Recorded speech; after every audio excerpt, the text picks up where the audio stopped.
அதாவது சிவாவும் திருச்சி சிவாவும் நான் பேசுனது தப்புன்னு சொல்லலை. இல்லை மற்றவர்கள் புண்பட்டு இருந்தால் தப்பு இன்னோட விட்டுறணுமா? ஆக இவங்க பேசுறதெல்லாம் பேசுவாங்க, நாம இவங்களை விட்டுறணும். ஆனால் இவங்க மற்றவங்களை விட மாட்டாங்க. இதே பாஜக யாராவது ஒருத்தர் பேசியிருந்தா உடனே ஒரு பெரிய ஆர்ப்பாட்டம் பண்ணுவாங்க. பேசுனா போதுமா? மன்னிப்பு கேட்டா போதுமா? பேசுனது என்னாச்சு அப்படின்னு கேட்பாங்க. இவங்க பேசுனது அன்னையோட சாயந்தரத்தோட நம்ம விட்டுறணுமா? என்னன்னு கேட்குறாங்க. பாஜக காரங்களுக்கு என்ன அக்கறைன்னு மோடி சொன்னாருங்க. இந்த பண மதிப்பிழப்பு நடவடிக்கைக்கு ஒரு தலைவர் இருந்தால் என்னை பாராட்டி இருப்பார்னா காமராஜர் இருந்தால் பாராட்டி இருப்பார்னு சொன்னார். ஆக நல்லாட்சிக்கு உதாரணமாக இன்னைக்கு கூட மோடி காமராஜர் தான் முன்னிறுத்துகிறார். ஆனால் நீங்கள் ஒரு நாள் காமராஜரை முன்னிறுத்துறது இல்லை. அதனால எல்லோரும் காமராஜர் எல்லோருக்கும் சொந்தம் தான்.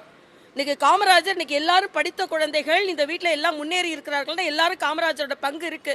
கட்சிக்காரராக நாங்கள் காமராஜரை பார்க்கவில்லை, காங்கிரஸ்காரராகவும் பார்க்கல. இந்த காங்கிரஸ் தான் அவரை கொடுமைப்படுத்தினது. கடைசியில் அவருக்கு கொடுக்க வேண்டிய மரியாதையை கொடுக்கல. செல்வ பிறந்தைக்கு சொல்லட்டும் பார்க்கலாம். நாங்க கொடுக்குற மரியாதை காமராஜருக்கு செல்வ பிறந்தை கொடுக்கறது இல்லை. நேத்தோட முடிஞ்சிருச்சான். செல்வ பிறந்தைக்கு வேற சொல்றாரு. ஆக பேசிட்டு நேத்தோட முடிஞ்சிருச்சு, முந்தானத்தோட முடிஞ்சிருச்சுன்னா போதுமா?